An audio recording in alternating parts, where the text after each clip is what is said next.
Ladies and gentlemen, today is April 17th, 2013, and if you're listening to the news at all, if you're following any of this, I'm going to tell you right now, this is the most dangerous time in American history since the Kennedy assassination.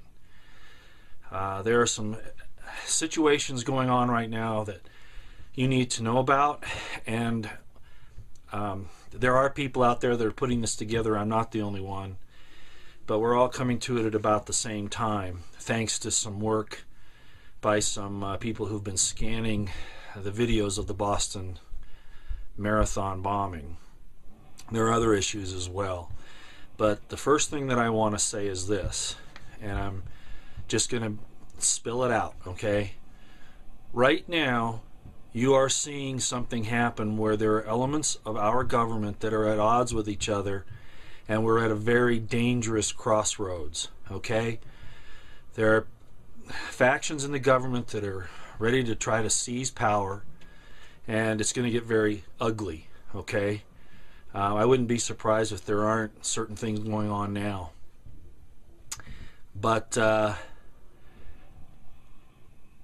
one of the things that have happened in the last few days, and not just the Boston thing, you'll notice the gold took a big dip. The Federal Reserve did that, attacked the gold by dropping a whole bunch of paper gold certificates, or however they do their trading, to lower the price, to make it look like gold. A bunch of gold had been dropped on the market when actually it hadn't. The purpose of that was, of course, to make gold not as attractive as an investment. Sorry, I haven't had much sleep lately.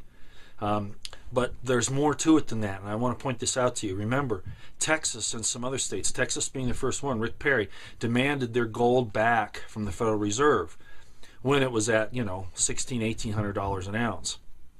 And now, of course, the price of gold has dropped. In other words, trying to make people not as interested in keeping it. But the point is that this was done not just as an act against individuals. This was an act done against state governments. Okay? Do you understand the significance of that? The Federal Reserve is a private entity pretending to be part of the federal government, but backed by the power of the federal government, telling the states, no, you're not going to get your gold back. Do you see what's happening here? Okay, that's the first thing. I wanted to bring that up because I didn't want to forget it. That is also part of what's going on with this Boston Marathon bombing thing. This was, in fact, a false flag. They denied that there was a bomb drill in process, but that we have witnesses now who said that they were told that there was a bomb drill in process in Boston, that there were loudspeaker messages to not be alarmed by the people carrying backpacks, etc. The university coach that was there is one of the examples of that, but there are even more now. The important thing to understand here is that if it hadn't been for people downloading their pictures to 4chan, we wouldn't have this information, okay? The government denied that there was a drill. A drill is always a cover-up for a false flag. The reason being that if the operatives get caught, if their patsy gets caught, they can say, well, it's just part of a drill. It's not for real. Well, now, with these pictures and with all of the evidence that we have, we know, in fact, not only was it a drill to cover the black op, but that our government, or at least rogue forces of it, or the shadow government, however, these are government operatives that pulled this thing off, that killed Americans, just like they have in so many other instances. Okay? This is a very critical time because there's another possibility to this Boston thing. And it goes back to what I was saying at the very beginning. That there are forces at odds with each other in the government. We saw that play out with Petraeus and the CIA. Okay? We saw it with the relief of general officers, about a dozen of them now, who have butted up against the White House. So there are things happening, and you have to, yes, I am a little stressed here because I realize the implications of this. I've seen these kinds of things happen in third world countries where there was a coup, okay? We're mounting up to that. There is a war that's going on inside our government, and it's going to spill out into the general population. They're trying to cover their tracks. When this information came out and the pictures of the operatives came out and the patsy and all of these other things, okay, the FBI and the police were just about ready to bring this right-wing suspect out and take him to a judge at the Boston courthouse. The media got a hold of it and stated that they had made an arrest, okay? But at the same time, our information came out on this black ops with the pictures and the videos and the operatives and all of that.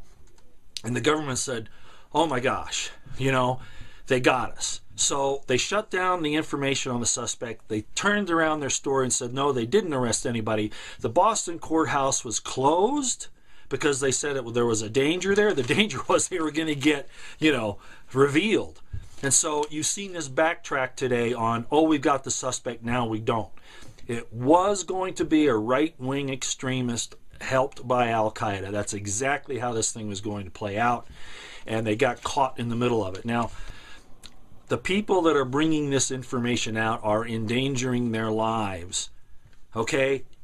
Bottom line, people that are bringing this information out are putting their lives on the line to show you what's happening and how dangerous of a situation it is. Okay? The FBI has actually overstepped its authority because, well, Congress has helped it to do that. But where am I going with that?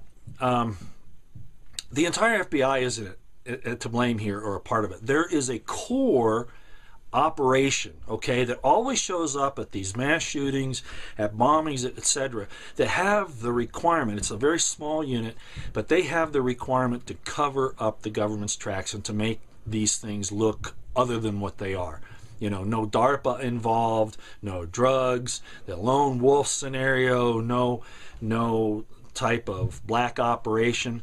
They always, that's what they were going to do here. This Patsy, I'm sure, he's probably dead now. They probably hauled him out of that courthouse and probably took him out somewhere and, you know, put a bullet in his head and dumped him somewhere because they need to cover their tracks, and they'll do that. Okay, that's the kind of people we're working with here. So the bottom line is, at this point in time, the Boston Marathon bombing was a false flag conducted by elements of our government.